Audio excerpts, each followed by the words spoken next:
This is TWiT. The long-awaited Android Auto operating system is finally available in brand new cars. The first car to get it is a 2015 Hyundai Sonata. Pete Paschal is the tech editor for Mashable, and he has played with it and joins us now to talk about it. How you doing, Pete? Hey, good. How are you? I'm great, thanks. Now, when is the first Android Auto car actually going to be deliverable to actual drivers? Well, it's out now. The 2015 Hyundai Sonata, I believe, available now because not only is it going forward going to have Android Auto as something you can buy within the car, existing owners can get it as a software update. So basically, even though it's not the most easy software update, it's not like it's over the air. You have to bring it into a dealership and they'll update it for you. Although Hyundai does say that sometime this summer they will give you the option to basically download it, put it on a USB stick, and stick that in your dash, and that'll give you Android Auto. So it's a bit of a roundabout kind of way to upgrade, as it always is with cars. But at least going forward, you can buy one with it pre-installed. Hey, Pete, have you had a chance to try this or speak with anyone who's actually used it so far? Yeah, I got a chance to test drive it. So I was test driving since Friday, Android Auto. I had some issues actually getting it going, which was kind of gave me a bit of a delay in getting going on the review. So it's not the most helpful interface in getting you going. I used two Lollipop. First, you need Lollipop. You need a Lollipop phone, which is only like 10% of Android phones right now. So you need a much newer phone. So I used two different phones. I used a Samsung Galaxy Note Edge with the Lollipop upgrade, which is fairly new. I think it came out 2 weeks ago, and a Nexus 6. And strangely enough, the Nexus 6, even though it's Google branded, didn't work at all. And there was no prompt that just said it's not compatible. And I have no idea why. I eventually got the Note Edge to work with it. And I think it's because you need everything state-of-the-art. You need the latest software update on your phone. You need, obviously, it installed on your car. And you also need, I think, all your apps updated. This is my suspicion on why it didn't work. I think I had an app or two that wasn't fully updated. But otherwise, there was no help at all. It just said it didn't work. So I finally got it working on the Edge. But once I did, it was really great. I mean, basically, it gives you this nice and smooth, very simplified Google interface with Google Maps, some media apps, including Spotify and Google Play Music, and the ability to take and make calls, all sort of packaged into one interface. And it's very neat. Now, you've been covering the space for a long time. Were there any surprises in your hands-on review of this that you didn't expect from what you knew from previous announcements? Well, there was one surprise that was really more of a quirk, was actually Pandora does not support Android Auto. I found that surprising. There's Spotify. There's a number of other media apps in addition to Google Play Music. I used NPR One for a little while, for example.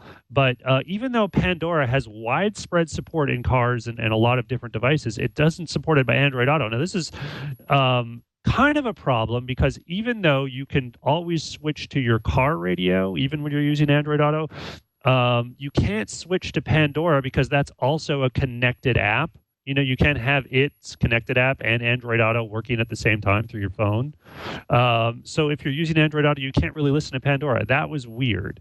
The only other thing that surprised me, and this was a bit of a criticism, was that it's not as responsive as I expected. Because as soon as you say something's Android and you're putting it on a screen, I think we have an expectation that it's going to work as well as your phone, that it's going to be that fluid-like, that buttery smoothness that they like to talk about in terms of animations and just general tapping and clicking. There isn't going to be much of a delay.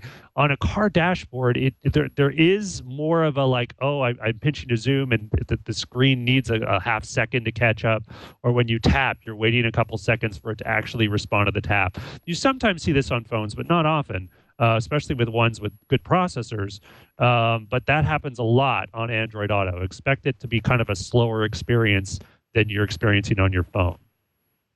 Hey, Pete, could you talk a little bit about whether or not Google has figured out, for instance, say I'm an Android phone user right now and I'm storing music and movies up in Google's cloud, for instance. Does this auto approach synchronize all that? Like, can I get all the music that I already have up in Google's cloud out to my car now? And then do you see Google exposing more and more of its own apps and cloud services out to this auto approach?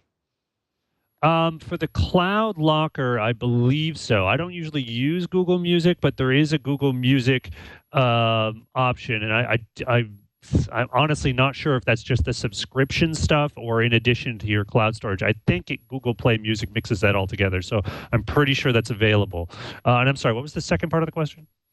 Do you think Google will start to introduce more and more apps from its cloud and Oh, expose it out to the auto approach? yeah, I think the whole idea is to get more third-party guys, more third-party apps, and even more Google apps that make sense onto the dashboard. Now, the big question I have, and I believe the answer is no, but is that will there ever be any other mapping service other than Google Maps? Now, everybody uses Google Maps. It's kind of the de facto best option out there. But there are other options. There's obviously Nokia here is probably the most prominent one that is on Android. So, what will they ever support those other maps? And it's a good question because I personally experience because there's another question for CarPlay, Apple's CarPlay, which is the competing system from Apple. Because I use Google Maps all the time on my iPhone, I would love to be able to do that on either CarPlay or Android Auto or something. But for now, that's simply not an option for me. If I have a CarPlay system, I'm going to have to use Apple Maps. If I have an Android Auto system, I've got to use Google Maps, and never the twain shall meet. I'm kind of curious if that's ever going to change. Yeah. So Pete, do you think you provided some hints there that developers may be able to get involved in this? So is there an actual ISV developer kit and any type of buzz about it yet, or is it far too early to say? Um, the developer kit, that's a good question. I actually don't know the answer to that one. There may be, but if there isn't, I strongly suspect by the end of this week there will be one because, as you mentioned at the top of the show, Google I/O is coming up fast, and Android Auto will certainly be a part of that conversation, even though its launch was technically last year.